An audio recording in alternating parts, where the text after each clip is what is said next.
Oke, pada hari ini langsung saja kita ambil buku firman Tuhan yang terambil dari Yohanes 15 ayat 9 sampai 17.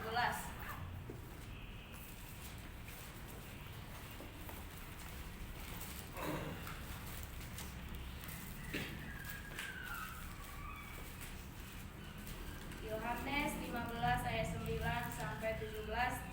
Kita berganti-gantian ya membaca. Saya ayat 9, saudara-saudari ayat 10 sampai seterusnya begitu.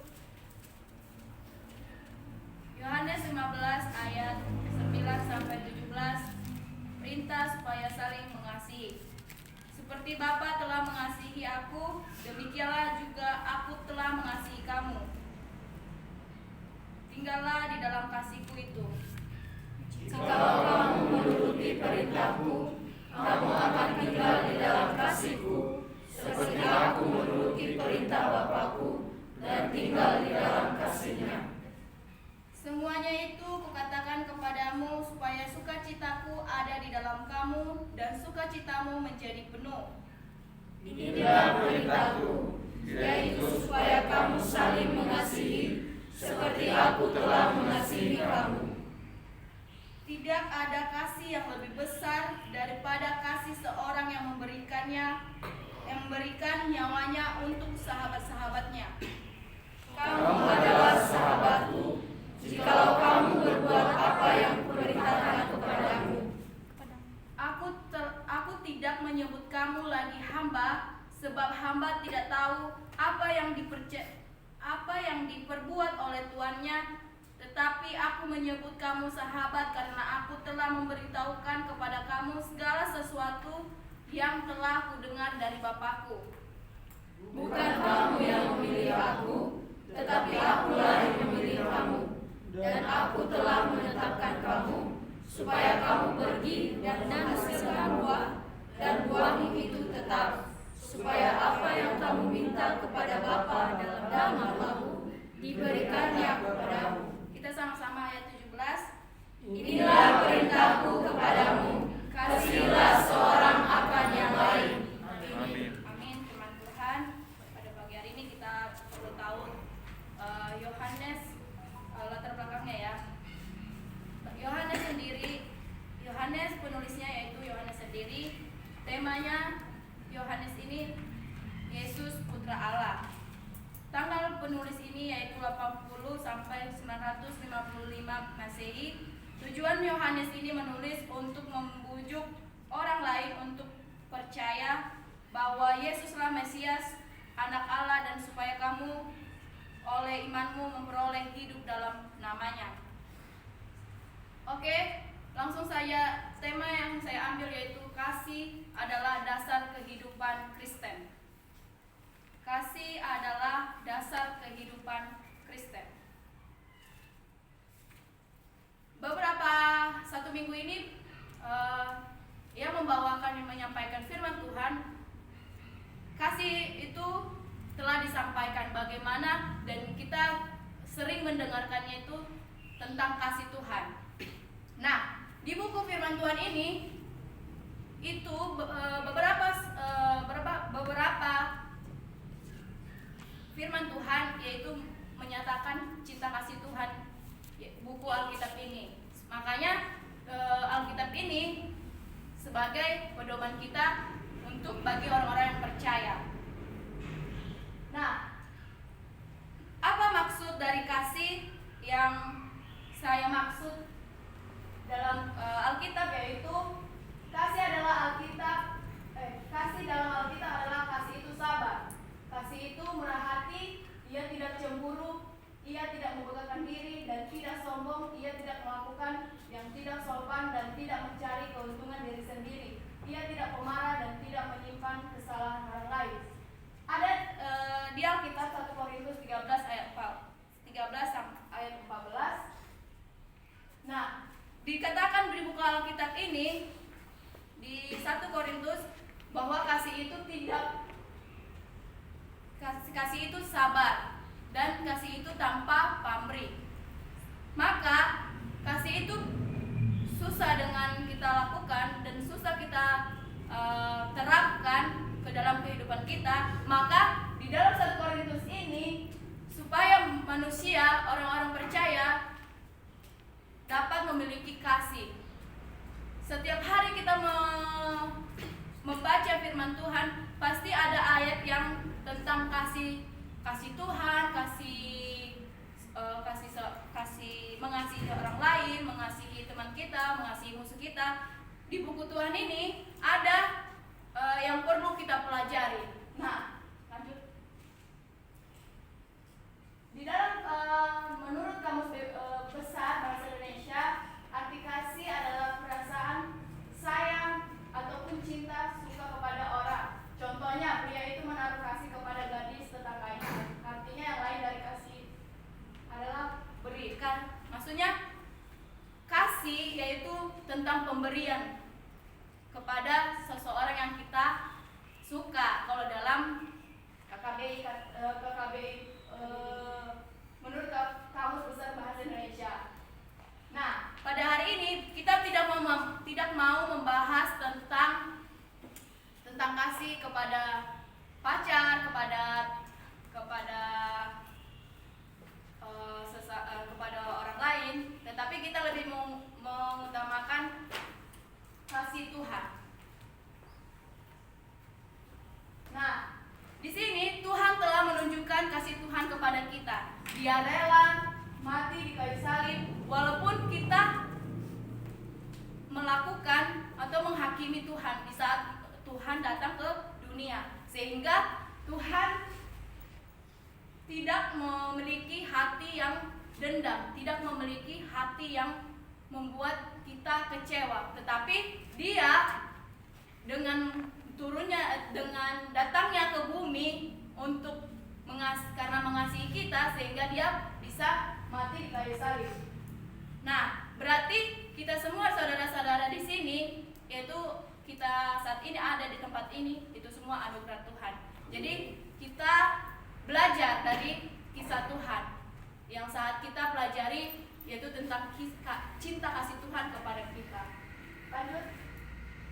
Nah, saya mengambil poin ada 3. Ada 3 hal yang penting di dalam ucapan Yesus tentang hidup. Poin pertama yaitu hidup adalah anugerah. Salah seorang membacakan ayat 9 sampai 10.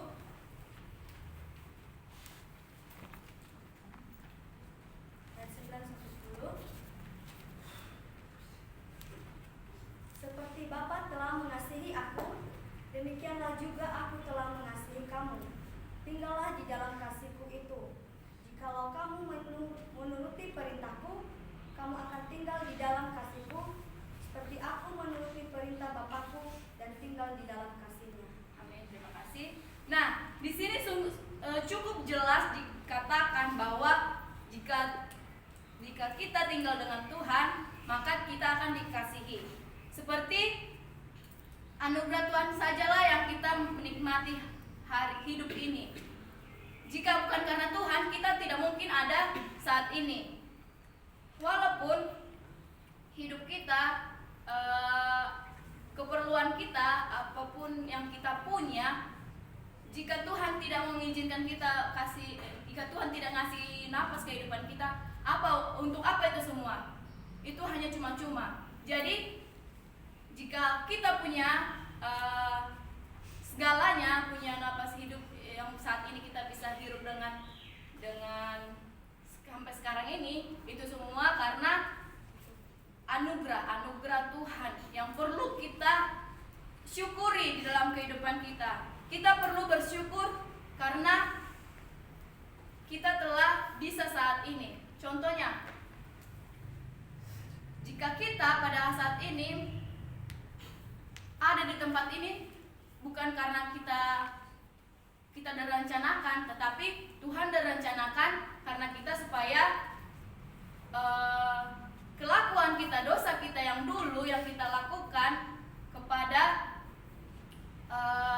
yang kita perbuat, karena Tuhan kasih cintanya kepada kita, sehingga kita bisa datang ke sini dengan perubahan karakter yang berbeda dan di sini dibentuk. Itu karena cinta kasih Tuhan, bukan karena kita punya duit, kita punya duit bisa kesini, bisa kita sombongkan gitu, kita bisa kuliah, kita bisa kuliah STT, kita dianggap dengan anggapan orang yang baik gitu. Itu semua karena rencana Tuhan, itu semua karena berkat Tuhan yang kepada kita. Jadi adik-adik yang datang pada saat ini ataupun teman-teman yang udah senior atau udah semester 3, semester 5, itu semua kita bisa hadapi karena cinta kasih Tuhan. Karena kasihnya sehingga kita bisa saat ini dengan bersama-sama dengan beda-beda suku, beda-beda apa ya dibilang, daerah, sehingga kita bisa dipersatukan walaupun berbeda.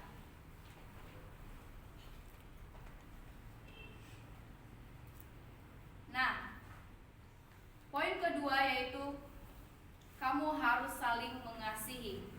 Salah seorang bacakan ayat 11 sampai 12. Semuanya itu kukatakan kepadamu, supaya sukacitaku ada di dalam kamu, dan sukacitamu menjadi penuh. Inilah perintahku, yaitu supaya kamu saling mengasihi, seperti aku telah mengasihi kamu. Nah, ini perintah Tuhan untuk orang percaya. Saya percaya di sini tahu kan tentang bukti dari kasih anugerah Tuhan kepada kita. Nah, sehingga Tuhan minta kepada orang percaya supaya kita saling mengasihi seperti aku telah mengasihi kamu. Nah, saya tadi sudah katakan di bawah pertama gambar Tuhan Yesus itu kita telah dibuktikan oleh Tuhan dengan kasihnya, dengan cinta kasihnya kepada orang-orang manusia yang bersalah, yang berdosa, dengan matinya di kayu salib. Sehingga kita disuruh untuk saling mengasihi. Kasih itu tidak hanya berisi dengan ucapan, tetapi kita harus wujudkan seperti cinta kasih Tuhan. Walau itu sulit, dan itu juga kita sebagai motivasi saya kan, berkhotbah itu seperti pedang bermata dua. Nah, jika kalian saya menyampaikan firman Tuhan tentang kasih, saling mengasihi, begitu juga dengan diri saya. Saya juga belajar tentang mengasihi saudara-saudari ataupun mengasihi orang lain. Makanya kita harus sebagai hamba-hamba Tuhan, kita harus mewujudkan perintah Tuhan ini sehingga kita bisa menjadi anak-anak yang dipercayai Tuhan, yang telah dikasih Tuhan untuk bisa menyampaikan apa yang harus Tuhan sampaikan pada firman Tuhan ini yang 12 ini. Katanya karena Tuhan telah mati di kayu salib, kita harus bersukacita. Kita harus bersukacita supaya kita itu bisa hidup dengan mengasihi, hidup dengan saling membantu, saling menolong dengan teman-teman kita, dengan saudara-saudara kita, ataupun kita disuruh untuk bisa menjadi seorang hamba yang bisa sebagai pedoman lah dibilangnya, sebagai orang yang percaya, orang yang telah belajar tentang teologi. Marilah kita wujudkan itu di luar ataupun di keluarga kita yang belum percaya, ataupun orang yang belum percaya tentang Tuhan Yesus yang mengasihi kita sehingga kita ada di tempat ini. Mari kita kasih tahu perlahan-lahan, karena orang tua kita belum tentu seutuhnya tahu tentang apa yang kita hadapi di sini, tentang pelajaran yang kita lakukan, yang kita pelajari kepada orang tua kita, supaya orang tua kita tidak percaya dengan hal-hal yang lain. Orang tua kita hanya tahunya kita sekolah STT, tetapi orang tua kita masih ada yang percaya dengan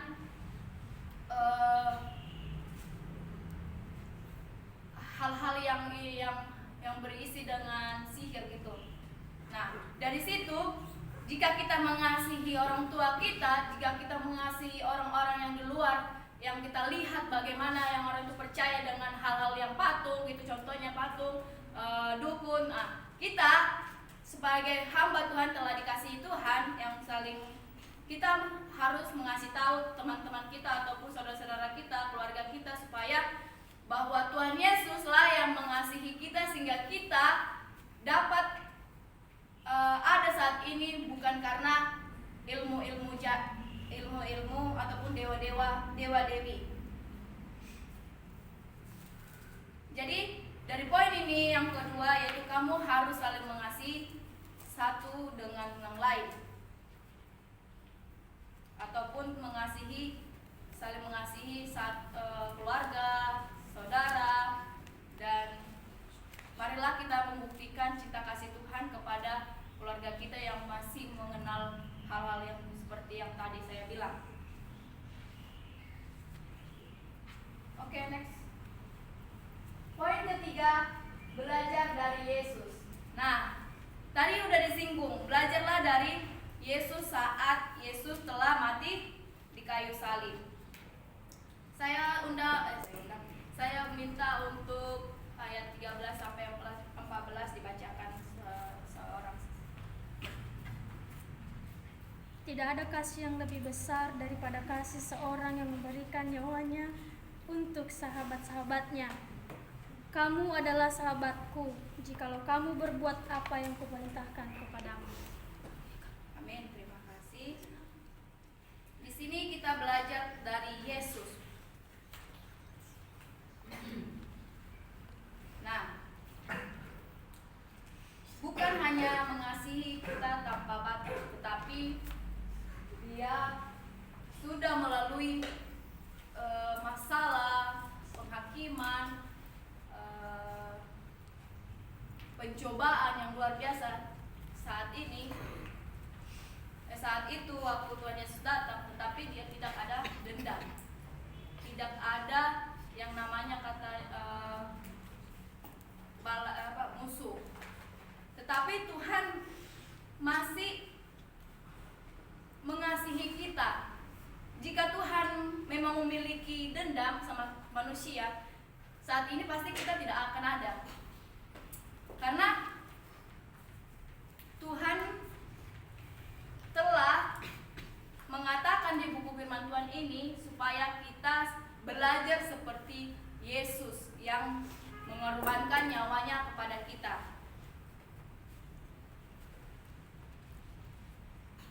Jadi kasih itu memberi. Lebih berbahagia memberi daripada menerima.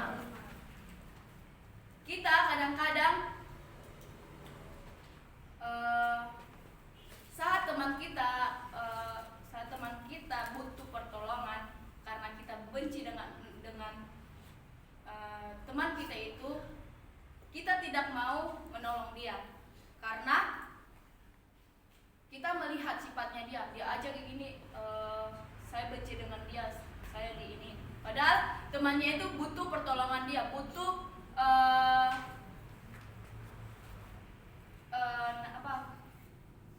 contohnya bagian uang lah dulu. Dia butuh uang itu, tetapi temannya itu tidak mau memberi.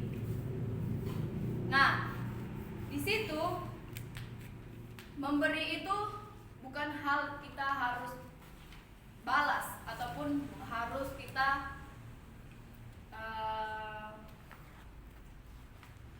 harus tunjukkan kepada orang lain, tetapi marilah kita memberi hanya dengan kasih yang betul-betul kita mau menolong teman kita, bukan kita hanya ingin diberi. Karena banyak orang maunya kita diberi, tetapi kita tidak mau memberi teman kita ataupun yang membutuhkan pertolongan. Nah, di sini diingatkan supaya kita sudah belajar akan Yesus yang tidak mau meminta pembalasan kepada manusia. Hanya satu yang diminta Tuhan, supaya kita percaya akan Yesus. Hanya satu yang diminta, tetapi banyak orang yang masih belum percaya. Karena itu yang kita iman kepercayaan kita yang kuat, marilah kita kasih beritahukan kepada orang lain, supaya orang yang di luar sana yang tidak mengenal Tuhan, supaya mereka bisa mendengarkan Injil itu dan dia perlahan-lahan mengenal Tuhan. Karena itu cuma satu yang Tuhan minta kepada kita, bukan dengan kita hidup sampai sekarang itu kita bayar kepada Tuhan dengan uang, dengan nilai yang besar. Tetapi Tuhan tidak minta itu. Tuhan hanya minta kita manusia itu percaya kepada Dia, kepada Tuhan maksudnya. Nah, apakah kita sudah memberitahukan Injil kepada saudara-saudara kita, keluarga kita? Sudah atau tidak? Amin. Amin. Saya percaya tidak ada lagi yang orang tua kita yang mengenal namanya yang ilmu-ilmu sihir lah dibilang ya. Karena saya juga, orang tua saya juga itu dulunya mengenal begituan. Karena katanya ada, bilang betul-betul ada ya katanya ya, betul-betul terbukti. Tetapi sebenarnya saya sudah menginjili orang tua saya dan keluarga saya. Saya bilang itu semua bukan karena mama datang ke ilmu-ilmu yang kayak gitu, yang dukun lah katanya gitu ya. Tapi itu semua karena Tuhan yang melihat, dan Tuhan melihat bagaimana perjuangan mama dan bapak yang saat bapak meminta hal yang baik. Bukan di dukun kita minta hal yang baik, tetapi atas pertolongan Tuhan lah kita bisa saat ini percaya, dan kita saat ini bisa semakin dikuatkan oleh iman dan diteguhkan oleh iman. Begitu juga lah keluarga saya, perlahan-lahan badan bapak saya juga sekarang udah mulai ke gereja lah, walaupun itu jarang, sekali sebulan dibilang ya, tetapi itu semua memang perlahan ya, bukan langsung seutuhnya. Nah, katanya di poin 3 itu belajarlah dari Yesus. Nah, firman Tuhan ini kita aplikasikannya ke dalam kehidupan kita, sehingga kita belajar dari Yesus, karena Dia tidak meminta apa-apa dari kita, cuma kita meminta supaya kita tidak melakukan hal-hal yang tidak menyenangkan hati Tuhan. Karena tidak menyenangkan hati Tuhan itu kan kita sudah belajar. Jadi apa yang kita lihat, yang Tuhan katakan di buku Tuhan ini, janganlah membenci, jangan dendam, tetapi mengasihi saudara-saudara kita, sehingga kita bisa seperti Yesus yang mencintai manusia dengan kasihnya yang begitu besar. Jadi hidup ini haruslah bersyukur. Inilah ciri khas hidup beriman. Jadi intinya buat hamba-hamba orang yang percaya, yang sudah belajar akan kebenaran Yesus, marilah kita mengasihi sesama kita. Marilah kita hidup dalam anugerah Tuhan dan belajar dari cinta kasih Tuhan. Sekian firman Tuhan pada pagi hari ini. Kiranya Tuhanlah yang memperlengkapi dan memberikan arahan yang baik, supaya kita tetap diingatkan oleh kebenaran Tuhan dan cinta kasih-Nya kepada kita. Sekian, Tuhan Yesus memberkati. Shalom. Mari kita berdoa.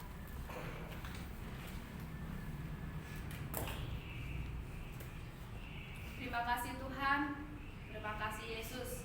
Kami belajar pada pagi hari ini tentang 3 poin, yaitu Tuhan adalah anugerah. Kami hidup itu semua karena anugerah-Mu Tuhan. Begitu juga dengan kami diberitakan dengan saling mengasihi satu dengan yang lain, dan kami juga belajar akan firman-Mu Tuhan, sehingga kami bisa menerapkannya ke dalam kehidupan kami. Bantu kami Tuhan jika kami melakukan kesalahan. Bantu kami Tuhan, atau ingatkan Tuhan jika kami lupa akan kebenaran Tuhan yang telah Kau sampaikan, telah Kau beritakan kepada umat yang percaya kepada Engkau Tuhan. Kiranya kami bisa menerapkannya dan kami bisa belajar akan hidup-Mu Tuhan yang telah mati di kayu salib.